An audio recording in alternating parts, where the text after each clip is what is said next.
Alright, so now that we've established that meshtastic is not really reliable for anything special,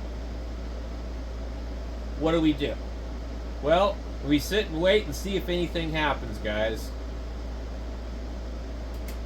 I mean, you may want to buy one of these and check them out. Definitely if you live in the Bay Area, if you live in Seattle, if you live in New York, these would probably be a much more pleasant experience for you. They might even actually be too many people on there. But where I live, I was surprised there was that many people in the first place. So, I think that the problem is meshtastic itself. After reading lots of stuff on Reddit and whatnot, I think meshcore is what you want. Now we see if we can look up meshcore. The problem is we don't live in the UK, at least I don't, and people like Andy Kirby, he's got a YouTube channel that talks about it a lot. He said, I am done with meshtastic. I'm on to meshcore and this and that. In fact, when you go to meshcore, you'll see one of Andy's videos down here. Usually. Okay. So it depends on how you search the page. Okay. So it's just this huge video here.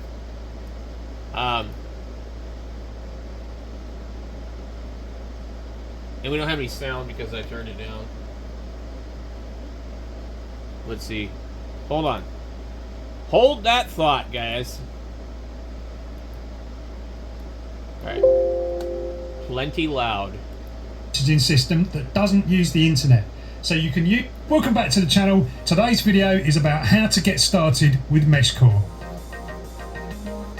So for those of you who don't know already, meshcore is a text messaging system that doesn't use the internet. So you can use this in areas where there's no internet or cellular connectivity, and you can use smartphones like Android or iPhones to communicate with each other, and also with standalone devices like this LilyGo T-Deck here. Now meshcore has been growing very, very fast lately. We can see lots of users in my area alone, and it's quite funny because we've got lots of users chatting away on this kind of public channel here, and it reminds me a little bit like the old chat room days on the internet. So as well as the public channels, which are a lot of fun to play with, you can meet some new friends on here. There's lots of like-minded individuals into the same stuff. You can also do private direct messaging. So if you've got family communications you want to set up, you can do that with meshcore. It's highly encrypted and no one's going to be able to read your messages or snoop in on the conversation. You can also see where users are on a map, so it's great for tracking, especially if you're going for like hikes and stuff like that and you don't want to rely on the cellular communications. So how does meshcore work then, and what is this little device here? Well, basically meshcore uses a technology called LoRa, and that is not built into your smartphone, so you have to have a companion radio to link to your phone. So the phone is linked to the companion radio by Bluetooth, and then the companion radio can then make connections. So far, everything that he's talked about is exactly the same on meshtastic, but let's see if maybe there's some chapters on here. They don't really want to watch the whole thing, guys.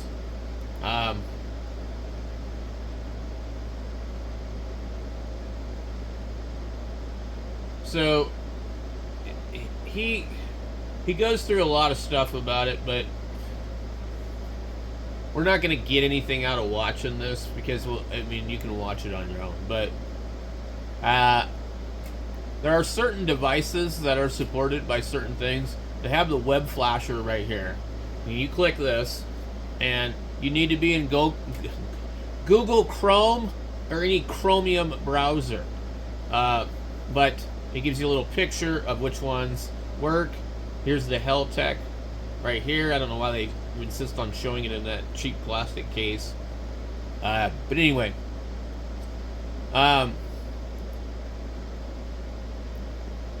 I don't know what else they sell, but meshcore and meshtastic are not the same thing. And I'm trying to remember if there is a specific thing about the differences. Let's see what.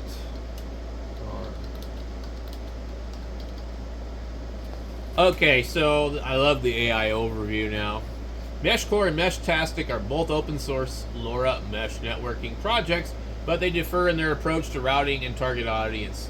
MeshCore is designed for embedded systems with a focus on simplicity and scalability, offering features like manual path setting and pure flood routing. Meshtastic is tailored to the casual communications and offers a more user-friendly experience with managed flooding, but may have limitations in complex environments. Key differences. Routing. MeshCore uses pure flood for public channels and allows manual path setting, providing control over message routing. Meshtastic employs a managed flooding system that may not be optimal in complex terrains.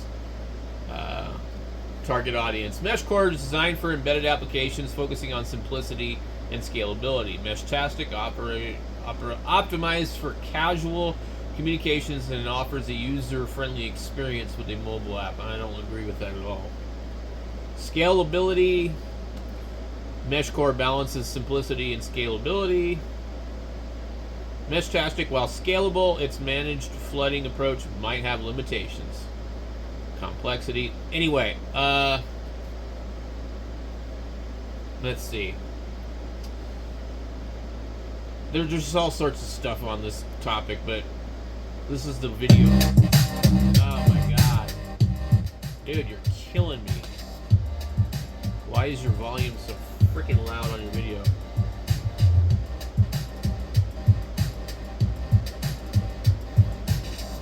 Now, one thing for me on YouTube, I don't want to hear music. You don't know if I like your music or not.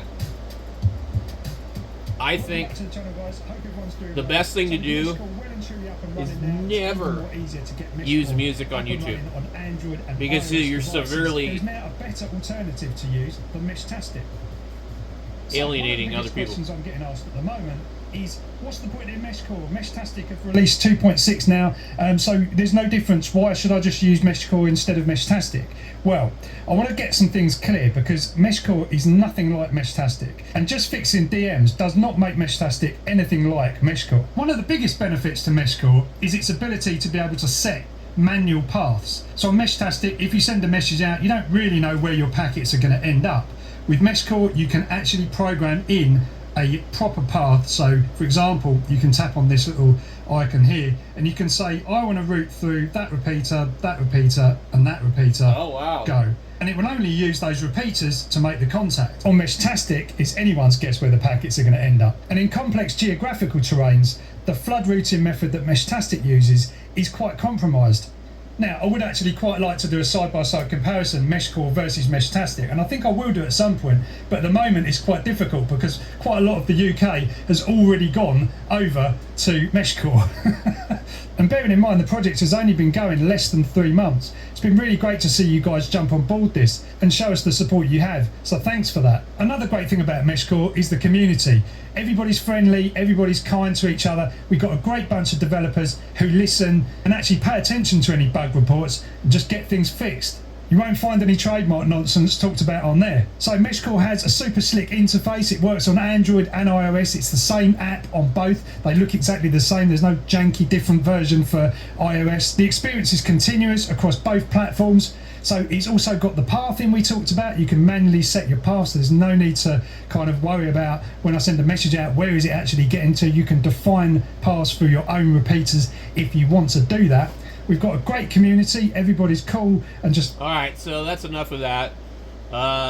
You want to find his video, just look up Andy Kirby. I'll try to put a link, but you know, I'm kind of busy trying to do a bunch of other stuff. At the same time, put out stuff. My point is that basically, right now, there's not anybody really on MeshCore that I can tell. And already where I'm at, there's not enough people on meshtastic. So what I can do is basically just put up my own stuff and use it for myself. Either way, that's what I have to do no matter what, because casually set up, I can't really reliably connect to the rest of the nodes in my area. So anyway, I don't know for sure that I would say mesh core is better, but there's another one out there that allows to send data and more stuff.